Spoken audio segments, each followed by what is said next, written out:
अगर आप लोग भी एक्सेल में डेटा एंट्री का काम, जैसे किसी भी दुकान है और उस दुकान में जैसे कोई भी माल ख़रीदता है, कुछ भी गुड्स परचेज करता है, जैसे कोई कपड़ा ख़रीदता है या फिर कोई इलेक्ट्रिक पार्ट कोई ख़रीदता है, तो अब हमें क्या करना है, किसी दुकान का डेटा बनाना, हमको डेटा एंट्री का काम जैसे होता है वो कैसे करना है और कैसे बनाना है। तो चलिए सीखते हैं। तो सबसे पहले आपको अपना एक्सेल ओपन कर लेना। तो Windows+R और इंटर करता हूँ एक्सेल टाइप करके।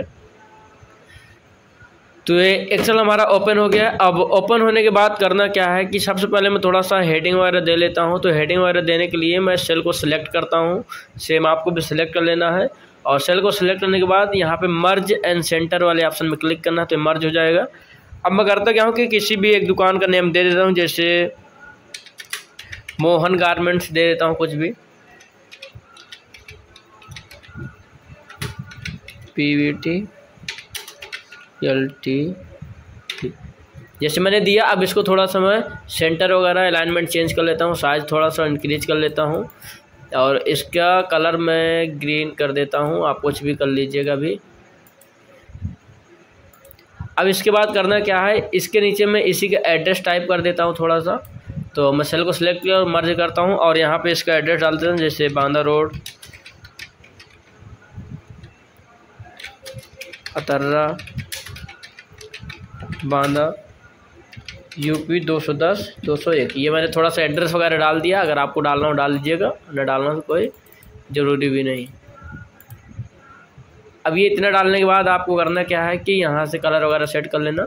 अब यहाँ पे क्या करना है कि हमको यहाँ पे डालना है पहले इनवॉइस नंबर। जैसे आपने देखा होगा कोई भी बिल होता है तो उसका एक इनवॉइस नंबर होता है। तो मैंने एक इनवॉइस की हेडिंग दी, इनवॉइस नंबर दे देते हैं।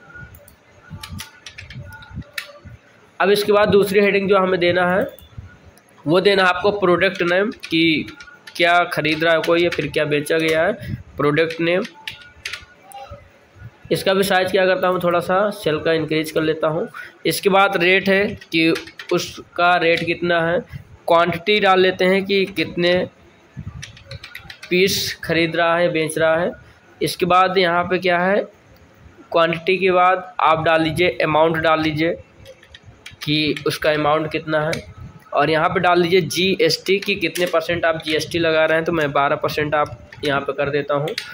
ये केवल हेडिंग अभी टाइप कर रहा हूँ, फिर अभी आगे बताता हूँ। इसके बाद यहाँ पे क्या रहेगा, टोटल अमाउंट की GST के साथ उसका टोटल अमाउंट कितना बन रहा है।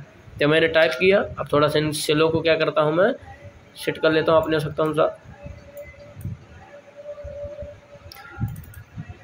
ये मैंने इतना किया और इतना सेलेक्ट करके थोड़ा सा मैं क्या करता हूँ, बॉर्डर दे देता हूँ ताकि आपको समझ में आए। अभी अब मैंने कुछ नहीं किया, केवल हेडिंग बस टाइप किया है और इसको सेट किया है, बाकी अभी कुछ नहीं किया। अब यहाँ पे क्या होता है कि कोई भी एक इनवॉइस नंबर होता है, कोई इनवॉइस नंबर फॉर एग्जांपल कुछ भी डाल दिया मैंने, अभी इसमें भी कुछ भी डाल दिया।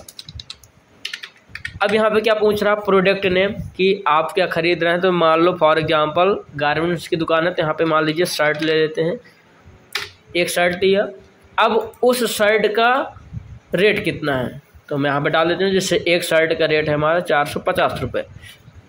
अब यहाँ पे क्वांटिटी पूछ रहा है कि कितने पीस आप खरीद रहे हैं, तो मैं अभी कर लेता हूँ 2 पीस खरीद ला हूँ। अब यहाँ पे क्या है, इसका टोटल अमाउंट कितना होगा। अगर 2 पीस कोई ख़रीद रहा है तो 450 × 2 करेंगे तो कितना आएगा। तो यहाँ पे हम लगाएंगे एक फार्मूला, वो आपको यहाँ पे देखना थोड़ा ध्यान से। तो यहाँ पे आपको लगाना इक्वल। अब हमें मल्टीप्लाई करना है इन दोनों का, ताकि यहाँ पे अमाउंट टोटल शो हो जाए। तो आपको रेट को कर लेना है, इसे सिलेक्ट कर देना है, तो इसका सेल नंबर आ जाएगा जो भी होगा इसका। अब यहाँ पे मल्टीप्लाई आइकन्स लगाना है, यहाँ पे 2 में क्लिक कर देना है क्वांटिटी में और इंटर करना है। तो इसका टोटल अमाउंट आपका आ जाएगा। तो 900 रुपये टोटल अमाउंट हुआ 2 शर्ट का, 450 में अगर लिया जाएगा। अब इसमें क्या है कि GST कितने 12% GST इसमें कितना लगेगा। तो GST के लिए हमें करना क्या है कि इक्वल लगाना है और जो टोटल अमाउंट निकल के आया 900 रुपये, इसमें क्लिक करना है। इसके बाद आपको मल्टीप्लाई लगाना है और यहाँ क्या करना है, जितने % आपकी GST, तो अभी 12% हमारी लग रही है, तो यहाँ पे करेंगे क्या 12 और इसे क्या करेंगे डिवाइड 100 कर देंगे। तो हमारे क्या GST का रेट निकल आएगा और इंटर करते हैं। तो 108 रुपये हमारी क्या टोटल GST लग रही है। अगर GST वाला ना समझ में आया हो तो एक बार फिर लगा लेते हैं। तो यहाँ पे इक्वल लगाना है और ये जो टोटल अमाउंट निकल के आई है इसको सिलेक्ट कर लेना है आपको। इसके बाद आपको मल्टीप्लाई 12 कर देना, क्योंकि 12% हमारी GST है तो 12 ही करेंगे।